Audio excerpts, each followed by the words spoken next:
Okay, so for today, continuation tayo ng chapter 3 ng planning at forecasting.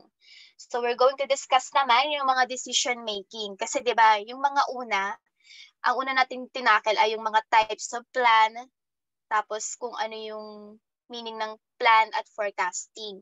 And right now, we're going to discuss yung mga decision making na ginagawa ng mga managers or yung mga involved sa organization. So the first one is the rational. Yung type of decision making is rational. So a type of decision making in which choices are logical and consistent and maximize value.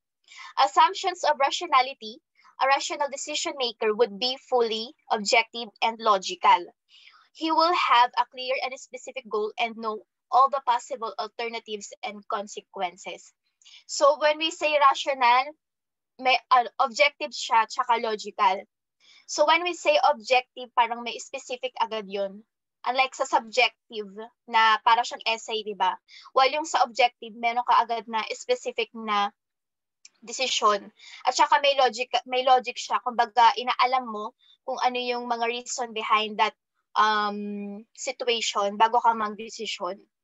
Yun. So may parang kumbaga may process na sinusunod, meron kang sistema na sinusunod or guidelines na inimpose ni business. So when we say rational, objective and logical at may clear and specific goal. Okay? So know all the possible alternatives and consequences.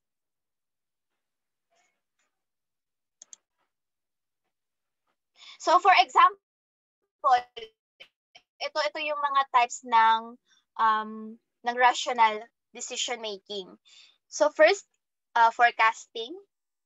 Syempre, when we say forecasting, maggagawa ka agad ng budgeting. Dito papasok yung mga budgeting pag mag-forecast ka. Syempre, meron ka ring sistema na sinusunod pag sinasabi natin forecasting. Hindi ka lang basta nag-i-imagine kung anong mangyayari in the future. When we say forecasting, pag nasa business, gagawa ka kaagad ng budgeting. Tapos, yung mga reasons kung bakit ka nagpo-forecast, syempre kung ano ba yung naging movement or behavior ni organization as well as yung mga external environment. Hindi ka lang basta-basta nagpo-forecast or nag-i-imagine kung anong mangyayari in the future. Meron kang basihan, meron kang mga factors na i-consider or variables na i-consider. Ito yung internal or external environment. So the next naman is the contingency plans, scenario planning, benchmarking, and participatory planning. So, na-discuss natin to last time, yung mga scenario planning. Ayan, parang connected din siya sa forecasting. And then benchmarking, ito yung pag-i-investigate mo or pag-research mo about sa competitors mo or sa mga sister company mo with same industry para malaman mo kung ano yung strength and weaknesses nila na pwede mong i-apply at pwede mong iwasan sa business mo.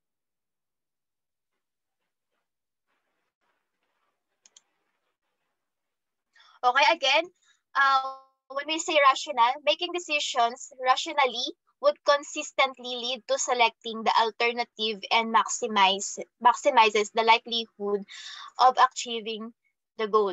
So decisions are made in the best interest of the organization.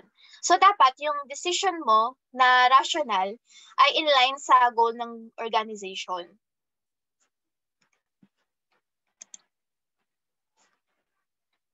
So we have different kind of rationality or rational decision making. First is the bounded rationality. It is more realistic approach.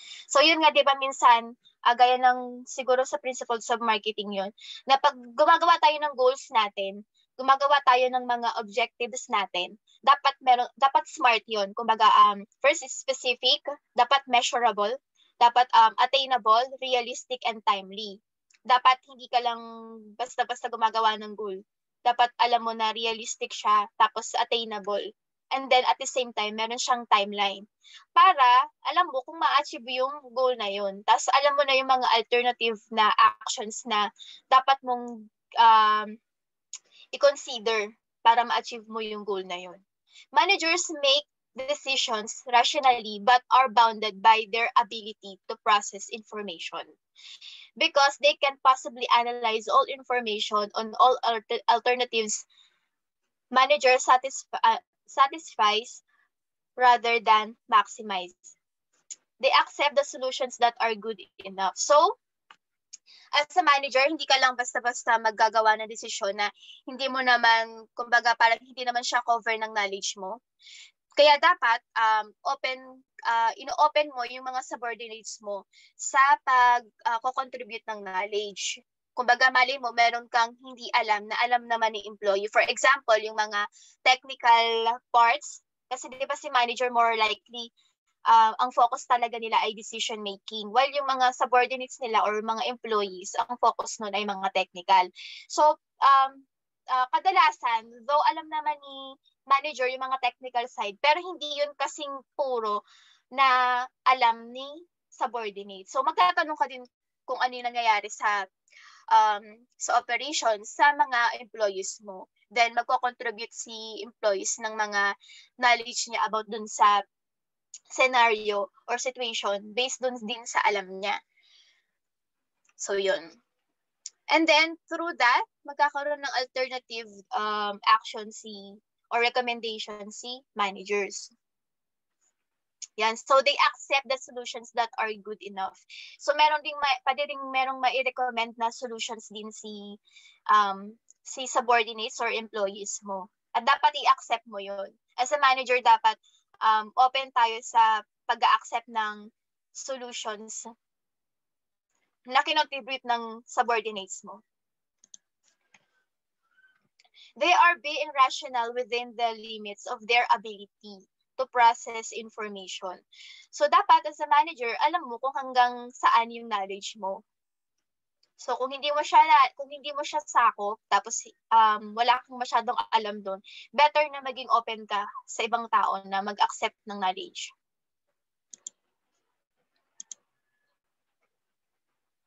Okay, the next decision making is intuition based. So, making decision on basis of experience, feelings, and judgment. It can be cognitive-based, experience-based, value, or ethics-based, or subconscious mental processing. So, di ba, we have different kinds of person. First is yung rational na tao. And then, the next is yung experience-based or yung tinatawag nating intuition-based na tao. Yung sa rational, ito yung mga types ng manager na binibase nila sa kung ano yung guidelines ni organization, kung ano ba yung logical or sistema na sinusunod. Ayun sila, kumbaga meron silang process na sinusunod na guidelines ni organization. Ayun yung pagiging rational.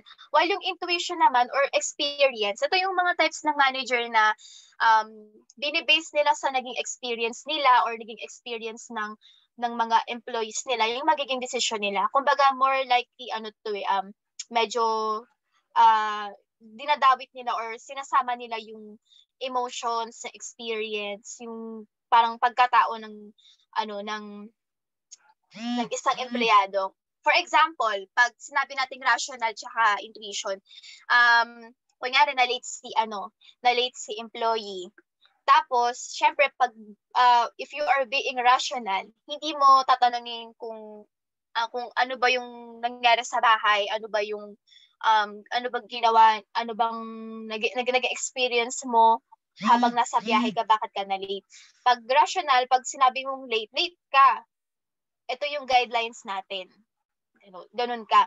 Pero pag sinabi naman yung intuition, tatanungin mo, ano bang nangyari sa bahay? Meron bang pagtatalo sa family niyo, ganyan. Ayun yung ginagawa mo, parang inaalam mo yung buhay ni employee pag nagdedesisyon ka. So more likely makatao to. Ayun. Yan, ethics based, subconscious mental processing, ganun. So the next is the linear thinking style is characterized by a person's preference for using external data and facts and processing this information through rational, logical thinking to guide decisions action.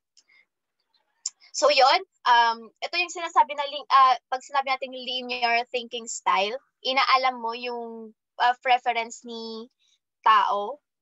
Ayan. Bago mo i-apply yung rational at logical thinking mo.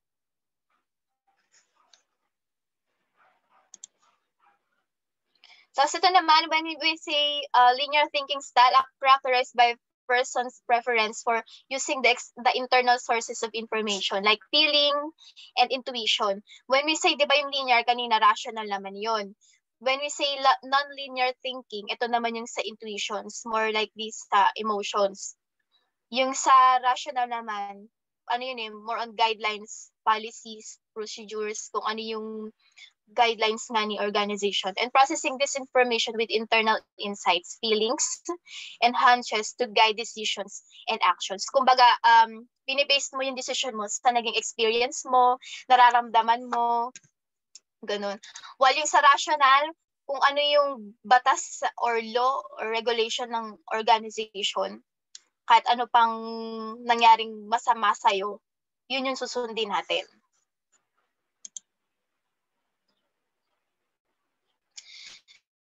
So we have here the immediate gratification. It describes the decision makers who tend to want immediate rewards and to avoid immediate cost.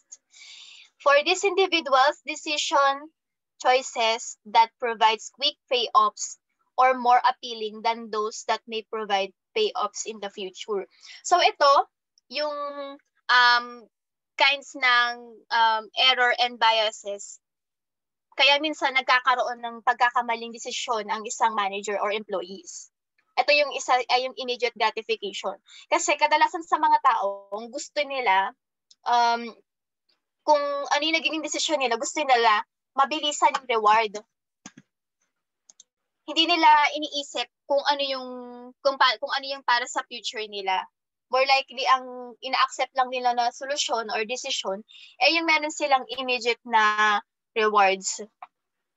Yan. For these individual decision choices that provides quick payoffs are more appealing than those may provide payoffs. Kumbaga, ito yung mga tao na hindi marunong maghintay. For example, dapat nag-iipon ka muna. Pag nagkasweldo ka, ipon lang muna ng ipon. Mag-invest lang muna ako ng mag-invest. At yung ibang tao naman, ang gusto nila, pagkasweldo nila, tatravel agad, Samgyup, Shopee, Lazada. Kasi yun yung mabilisang, mabilisang reward mo para sa sarili mo. Ayun. So, hindi mo na iniisip kung ano yung future mo. Kung ano na lang yung matanggap mo ngayon, yun na yun. The next naman na error and biases, yung anchoring effect. It describes the situation when decision makers fixate on initial information as a starting point and once then set, fail to adequate adjust for subsequent information. First impressions, idea, prices, and estimate carry unwanted weight relative to the information received later. So, minsan ito yung madalas na na behavior ng isang Pilipino. Minsan kung ano yung una nating na-receive na information, doon na tayo agad magpo-focus. Hindi natin inaalam kung ano yung full information, yung 360 degrees na information. Kung ano yung una natin na-receive na information, yun na agad yung starting point natin sa pag-aalam ng information. Hindi tayo parang nag-move backward. For example, yung kuyari sa mga informations ngayon sa social media, hindi porke na pinost yan ng isang tao, I mean, totoo na yan, ganyan. Dapat as a person, nag-i-investigate tayo. Bakit nga ba ito nangyari? Ano bang dahilan bakit ganito yung naging behavior ng isang tao? Ano ba yung totoo ba to, ganyan. Dapat kino-question mo din yung sarili mo. Hindi yung, kunyari, nabasa mo lang na may chismis na ganito or may balita na ganito. Kahit minsan, kahit sabihin mong Rappler pa yung nag-post na yan, hindi dapat tayo basta-basta naniniwala. Kasi, ngayon, hindi natin basta-basta pwedeng pagkatiwalaan ng social media. Dapat nagre-research din tayo sa sarili natin. Kasi maaaring makagawa tayo ng maling desisyon in the future. Kasi hindi natin tinignan yung 360 degrees na information. Kaya hindi dapat kung ano yung una nating nalamang balita, yun dapat yung pagbabasihan natin. So dapat mag-research tayo. Iba-validate natin yung informations na nakuha natin.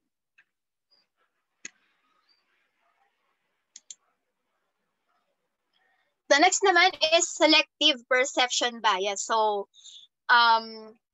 ngayon, yung pagiging selective, kadalasan ito yung sa mga mga reporters. Minsan, kung ano yung gusto nilang makita ng tao, yun lang yung ibabalita nila. Kaya dapat, parang bilang tao, dapat ititignan mo yung buong story. Hindi yung kung ano lang yung ipinakita sa'yo, yun lang yung i-accept mo. For example, di ba, alam mo na yung mga balita ng ABS-CBN or GMA or ibang channel na minsan parang clickbait, kung ano lang yung gusto nilang ipakita, yun lang yung mababasa natin. When in fact, meron pa palang another story. So, ayun yung pagiging selective. When decision makers selectively organize and interpret events based on their biased perception, they are using selective perception bias. This influences the information they pay attention to, the problems they identify, and the alternatives they develop. So, dapat hindi tayo selective. Kung ano yung whole story, ayun dapat yung i-accept natin. Yan. Kaya dapat sa pagbabasa natin ng information or balita sa social media, dapat careful din tayo. Yun. So, katulad ng nangyari kay Tekla, tapos dun sa tinakasama niya, 'di ba, yung unang labas noon, nagalit tayo kay Tekla. Sinong 'di ba, sinong hindi. Tapos nagalit agad tayo. Hindi natin alam na meron palang paano pala kung hindi nagsasabi ng totoo tong babae na to. Tapos ginudge agad natin yung tao, 'di ba? So nakakahiya. So dapat ito yung dangerous din yung pagiging selective kasi maaring makagawa tayo ng solutions or course of action na mali kasi naging selective tayo. Hindi natin kinuha lahat ng information. Namili tayo depende sa kung ano lang yung gusto natin. The next is confirmation bias. Decision makers that seek out of the information that reaffirms their past choices and discount information that contradict the past judgments is the confirmation bias. These people ignore the critical information that challenges their preconceived ideas. So, ito rin yun, parang connected din to dun sa kung siguro kung nanonood kayo ng kay Tulfo, di ba may confirmation bias. Kunyari, kino-confirm nila yung yung mga past behavior ni Tekla, kung naging mabuti ba tong tao. Pero hindi dapat yun, hindi siya applicable kasi hindi naman yun yung nangyayari ngayon. Kasi mali mo, nagbago yung tao. Or pag in-apply natin siya sa business, paano pagbago na yung nagbago na yung environment, yung decision mo, hindi na siya applicable sa nangyayari ngayon. Yung naging decision mo dati, yung naging solusyon mo dati, maaring hindi na siya applicable ngayon. So, magiging din siya, dangerous din siya sa pagdesisyon natin. So, kung ano yung nangyayari ngayon, tapos i-basis natin kung ano yung naging behavior ni environment, internal or external, saka tayo magdedesisyon. Hindi kung ano yung naging desisyon natin dati porque nangyari na to, ayun na yung gagamitin natin. The next is availability bias. It causes decision makers to tend to remember events that are most recent and vivid in their memory. The bias distorts their ability to recall events in an objective manner and results in distorted judgment and probability estimate. So, kung ano yung naaalala mo lang na sitwasyon, doon ka lang magbe-basis. Hindi mo na i-check kung ano ba yung before pa na nangyari, kaya nagkaroon ng ganitong problema. Ganun. So, dapat, kung hindi lang dapat basta yung maaalala mo lang, dapat i-investigate mo din kung ano pa ba yung nangyari before this problem. Ganun. So, dapat, pag may problema tayo, especially pwede mo rin itong ma-apply sa business, dapat meron tayong 5 whys. Dapat 5 beses mong tatanungin. Actually, hindi lang dapat 5 eh. Dapat tanungin mo yung sarili mo ng bakit hanggang sa nauulit na yung sagot. So, ayun na yung magiging root cause mo. Ayun na yung magiging parang ugat ng naging problema. Hindi lang yung basta na kung ano nangyari ngayon, ayun lang yung kumbaga, yun lang yung doon ka lang magbabase. Dapat tanungin mo yung sarili mo ng bakit. Kasi may pulot dulo yan. The next one is the representation bias. When decision maker assess the likelihood of an event based on how closely it resembles other events, managers see identical situation where they don't exist. Parang ito rin yung sa confirmation bias na decision error. Ayun, parang porke may nangyaring ganito na problema dati, doon nyo na rin ibabase kung ano yung solusyon nyo. Kumbaga, ika-copy paste nyo lang yung naging solusyon nyo dati since parehas lang naman naging sitwasyon. So, dapat, hindi ganun. Dapat isipin mo pa din kung ano ba yung mga factors kung bakit nangyari yung sitwasyon na yun. Kasi baka mali mo iba naman. Kaya magkakaroon tayo ng error sa pagdidesisyon. The next is the randomness. It occurs when decision makers try to create meaning out of random events. Ayan, yung pagiging random, kung ano lang yung maisip mong desisyon, dahil dun sa nangyaring sitwasyon, yun na lang. Sunk cost errors. Decision makers forget that current choices can correct the past. They incorrectly fixate on past expenditures of time, money, or effort in assessing their choices. Okay, so ano to sa accounting, yung pag sinabi mong sunk cost, ito yung yung mga cost na kunyari, di ba meron tayong mga alternative courses of action. Tapos, yung hindi natin pinili, ayun doon papasok yung mga sunk cost. So maaring itong kunyari napili mong decision, hindi pala ito yung best. Kaya nagkaroon ka ng error. So, di ba, meron kang mga course of action, ulitin ko. Meron kang mga course of action. Tapos, meron kang pipiliing best. Kasi itong mga remaining na to, hindi naman siya yung parang pinaka-best. So, pipili ka lang ng best. Yun pala, hindi pala siya yung best action mo. Ayan. So, decision maker forget the current choices can correct the past. Ayun, they incorrectly fixate on the past expenditure of time, money, or effort in assessing their choices. So yun nga, hindi mo rin naman talaga basta-basta maitatama yung mga naging choices mo dati.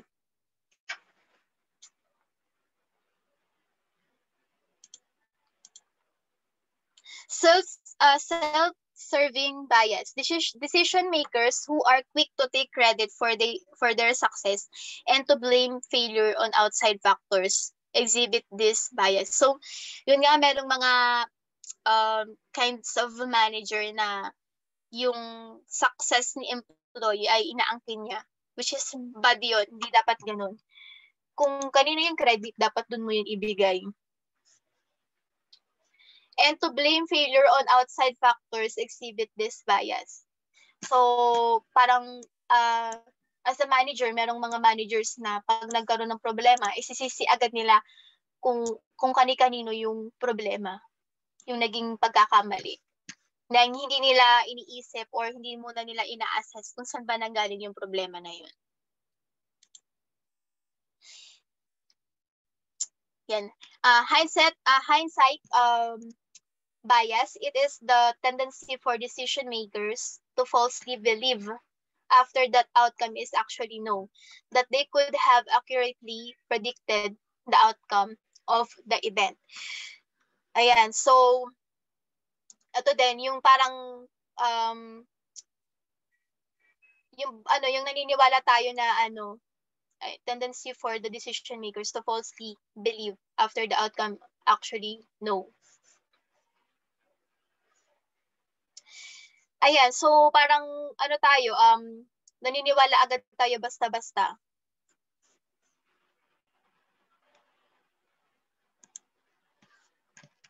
Wait.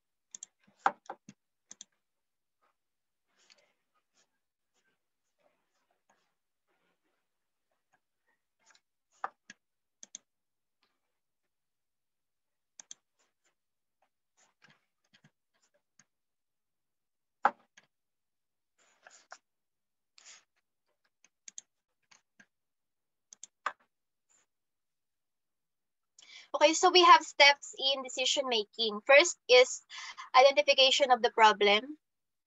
Step 2, identification of the decision criteria. Step 3, allocation of weights to the criteria. And step 4, the development of alternatives. Yung step 6 naman, the analysis of alternatives, selection of an alternative, implementation of alternative chosen, evaluation, the decision effectiveness. Okay. So, the first step, identification of the problem. Yan, syempre, bago ka muna magdesisyon, i-identify mo yung specific problem. Ayun. So, failure to identify the problem, hindi ka makakapag-create agad ng course of action or hindi ka agad-agad makakagawa ng solusyon. Identification of the decision criteria. So, dapat, aside from na-identify mo yung problem, gagawa ka ng mga criteria mo sa pagdedesisyon. Allocation of weights to the criteria. So, ito yung pagbibigay mo ng mga percentage sa naging criteria mo para malaman mo kung saan kayo best na magpo-focus. Development of the alternative. So, based dun sa mga criteria nyo din, dapat meron kayong mga alternative na solutions. So, dapat hindi lang isa o dalawa, dapat hanggat kaya nyong mag-recommend ng solusyon or course of action. Ayun, isulat nyo, i-recommend nyo. Yan. The next one is the analysis of the alternatives. When we say analysis, dito rin papasok yung mga cost and benefit analysis. Kunyari, sa paggawa mo ba ng ng solusyon na to, ilan yung gaano kalaki yung cost na magagastos ni organization, tapos kung gaano din kalaki yung benefit niya. Ganon. So, pipili kayo kung ano yung mga pinakamaliit na cost. Depende rin sa laki din ng maiaambag nun. Selection of an alternative. So, yun nga, yung base dun sa mga pag-a-analyze nyo ng mga alternatives, pipili na kayo dun. Maaring ang desisyon nyo yung may pinakamalaking ambag sa organization or kaya yung may pinakamaliit na cost. Depende sa decision nyo as a manager.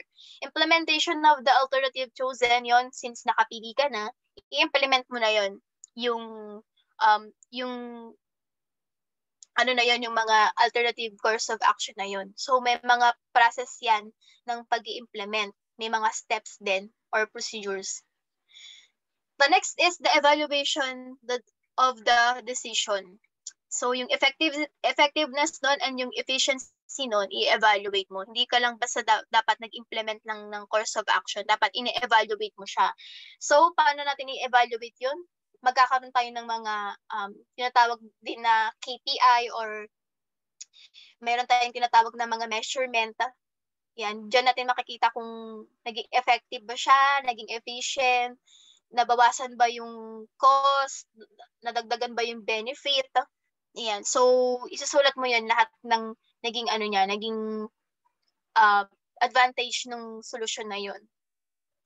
So, kung yari, hindi pa rin naging effective yung decision na yun, gagawa ulit kayo ng i-identify niyo bakit hindi yung problema kung bakit hindi yun naging effective. Tapos, gagawa ulit kayo ng desisyon. Parang doon lang yun, paikot-ikot lang siya. So here are the samples of decision-making conditions. First, yung certainty, that is ideal situation to make decision.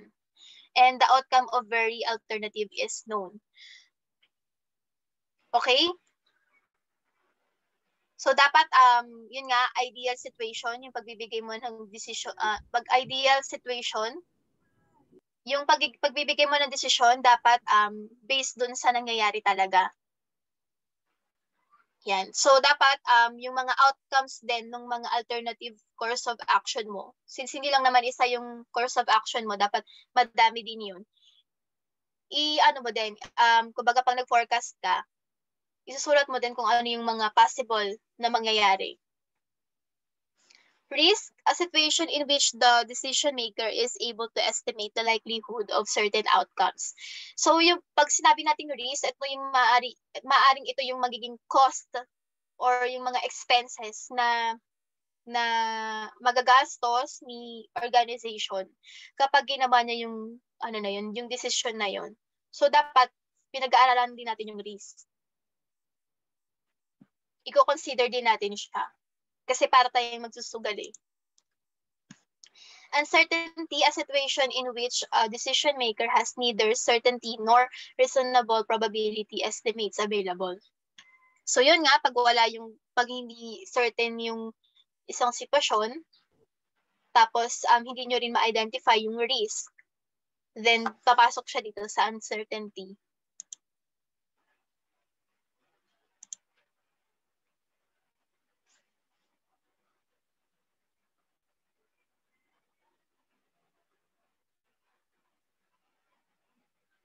Okay, so yun nga, pwede nyo itong sagutan sa bahay nyo. Yan nga, kunyari, for example, ito, state at least one long-term plan for a business firm with corresponding tactical and operational plans to achieve them. So, ito yung magiging assignment nyo. Ano naman to? Essay. So, we have examples here. Diba? Identify at least one long-term plan. Yan. So, tactical and operational plan. So, first, when we say, example sa hotel service strategic plan, when we say operational plan, ito daw yung strategic plan niya to expand hotel service to different parts of the Philippines in 7 years. Pag operational plan naman, yan, financial department to allocate 30% of the annual hotel income for planned expansion of hotel service. And then tactical plan. So, 'di ba ito yung yung hierarchy, yung strategic plan, ito yung mga long term. Pag operational plan, medyo specific siya. Pero mas specific tong 'di ba? Strategic, tactical tapos operational. Una yung strategic plan long term, tapos yung tactical short term, pero mas specific si operational plan. So, ito, frontline managers for training department to have continuing training development programs for hotel personnel to ensure excellent hotel services, which will ensure good hotel income.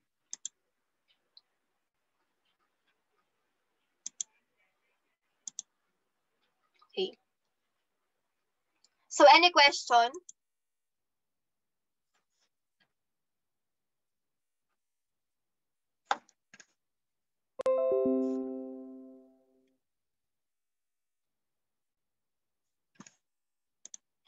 Any question, guys?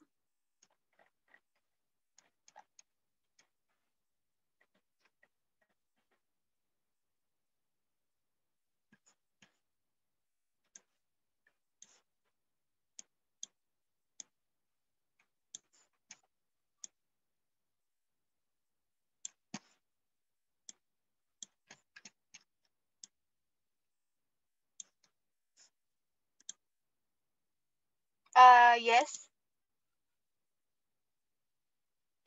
Wait.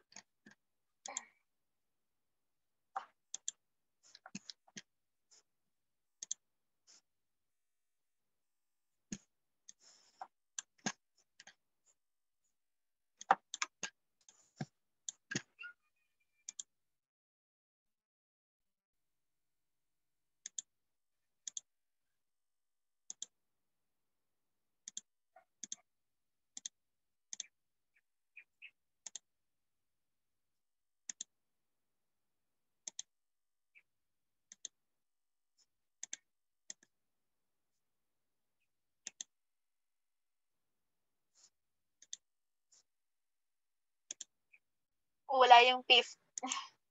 Ano na lang yun, hanggang 8 lang. Usog natin yung number. Ay, hindi, hanggang 10. Ayun, hanggang 10 lang siya, 10. Usog natin yung number.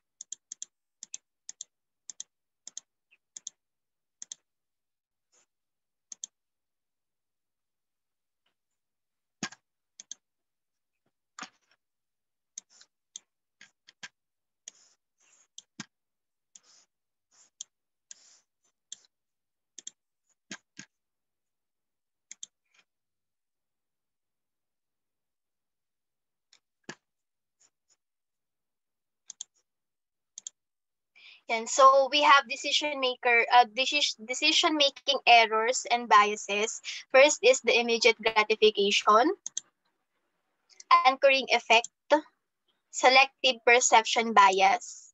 Fourth, confirmation bias. Fifth, availability bias. Sixth natin, yung representation. Seventh, yung randomness. Eight, sunk cost. 10, self-serving bias. Yung okay. Pang 9 natin yung self-serving bias, and then yung 10, yung hindsight bias. Yun na.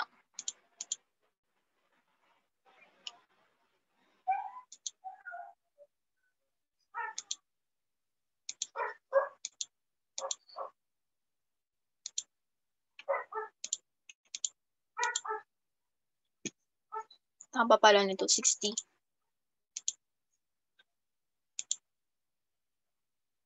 So yun nga, review natin ulit. Yun nga, planning is the process of that involves the setting of the organizational goals and developing plans.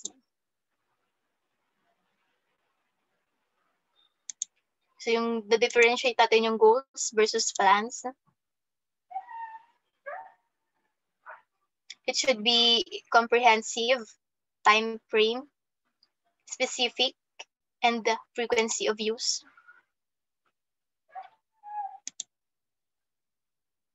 So we have steps then. First is yung defining the goals and objective. Developing premise regarding future condition. And analyzing and choosing action alternatives, implementing the plan or implementation, and evaluation.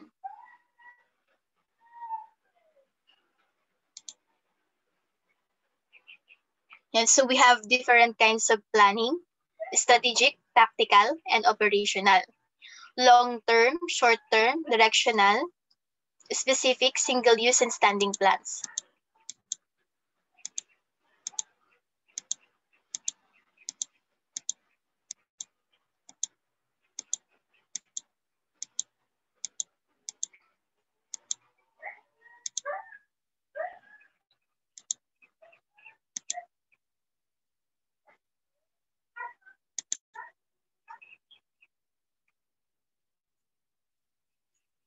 So we have planning in different levels. May corporate, may business, tsaka may functional. So yun, ito yun, makikita natin yung types of plan. For example, yung strategic, tactical, and operational plan. Sino yung mga involved na organization? Pag strategic, si corporate, tsaka si business level. Pag tactical, si business level tsaka si functional. Pero pag operational plan, si functional lang.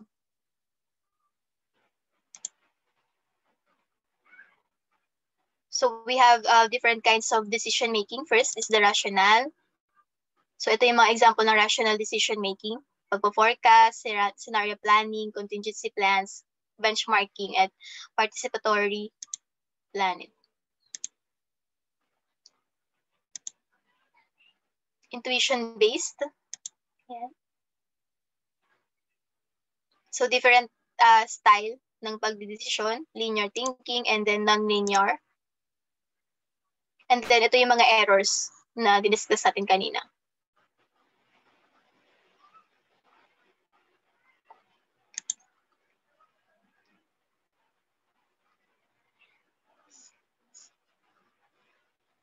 Di ba kanina yung una na-discuss natin yung steps in planning naman. Ito naman, meron naman tayong steps in decision making. Yan. So, identification of the problem, criteria, allocation of the weights to the criteria, development of the alternatives, analysis, selection of the alternative, implementation, and evaluation. So, meron din tayong decision making conditions such as uncertainty, risk, and uncertainty. Yan. So, meron ditong sample ng pagkakaiba ng tactical, operational, and then strategic. Okay, when we say strategic, parang ano to, mga siguro minimum yung 5 years. Yun, kasi nga syempre long term na to. Kumbaga parang ito ata yung vision ng isang company.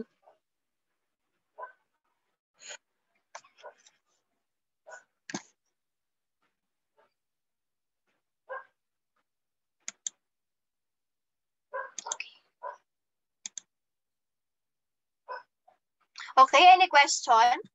11, magdi-dismiss na tayo.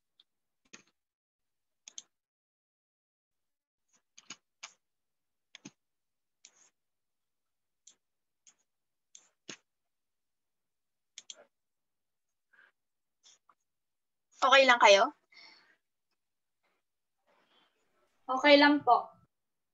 Okay. Any question?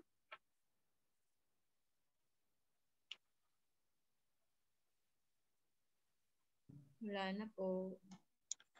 Okay. Sige. Magdi-dismiss na ako. Bye-bye. Bye guys. Thank you. Thank you po, ma'am. Bye, ma'am. Bye-bye po.